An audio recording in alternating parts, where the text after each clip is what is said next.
Shalom saudara sekalian, hari ini Kamis 19 Juni 2025. Saudara, dalam cerita Kejadian 33 saat Yakub ingin melunakkan hati Esau supaya Esau menerima persembahannya walaupun Esau menolak. Tetapi Yakub mendesaknya. Perhatikan jalan yang terjadi, saudara ya.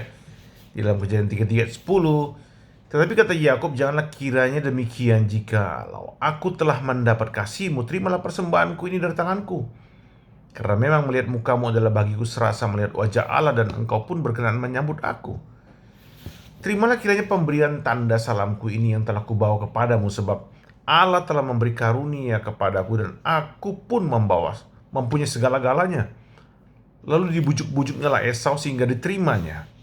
Saudara, menurut Alkitab, ahli Alkitab, saudara ya, adalah tradisi zaman itu saat seorang datang untuk rekonsiliasi dengan membawa tebusan, maka pihak yang satu seperti menunjukkan penolakan. Tetapi bila memang ada niat baik untuk rekonsiliasi dari pihak yang bersalah, dia akan terus mendesak sampai diterima oleh pihak lain. Karena bila tidak diterima dalam hal ini oleh Esau, maka rekonsiliasi sesungguhnya belum benar-benar terjadi, hanya pura-pura atau manis di mulut, ya.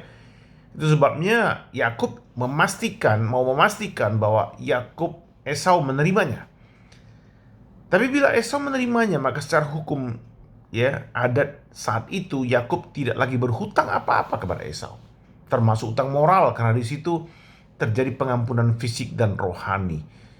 Saudara, tentang persembahan yang disiapkan oleh Yakub seluruhnya sebanyak 550 ekor. Itu banyak sekali, saudara ya. Itu seperti persembahan seorang raja kepada seorang raja. Nah, apa motivasi memberikan persembahan itu oleh Yakub? Itu yang dikatakan dalam ayat 11 tadi. Sebab Allah telah memberi karunia kepadaku.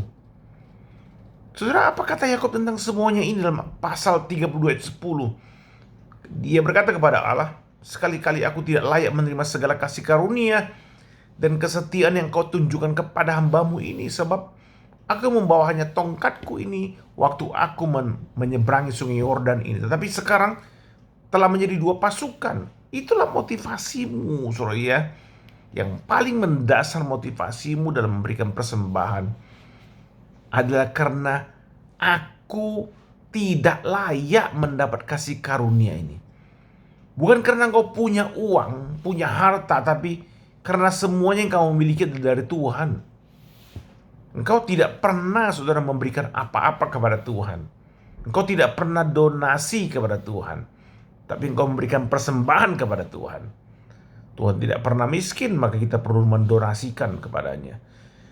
Saudara, sehingga bagi Yakub saat dia memberikan 550 ekor ternaknya kepada Esau, imannya mengatakan bahwa Tuhan sanggup memberikan jauh lebih banyak dari itu. Nothing to lose.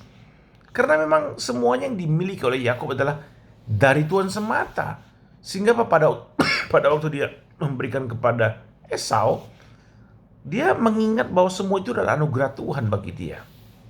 Nah, apakah kita berani memberikan persembahan kita demikian di hadapan Tuhan dengan cara yang sama?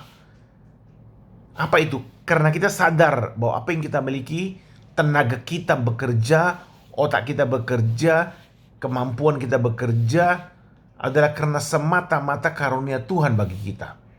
Maka kita pun mempersembahkan kembali apa yang Tuhan sudah berikan kepada kita. Amin, saudara. Tuhan memberkati sekalian.